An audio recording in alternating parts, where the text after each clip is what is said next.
Ağla oğlum. Əlbəttə ağlamaq Allahın sevimli bəndələrinin xislətidir. Vəsiyyət eləmək istəyirəm.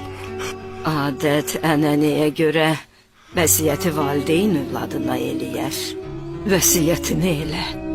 Ey ananın bərəkətli övladı. Sən də ciyəri yanmış analar karvanının bir müsafirisən. Məbadə mənim ölümümdə dözümsüzlük eləyib yaxanı üz gözünə cırasan. Başımı nizədə görəndə özünü şux tut. Mərdü mərdanə dayanıb nəğmə oxu. Fatihlərin vəsfində oxunan nəğmələrdən. Sən Fatihsən oğlum.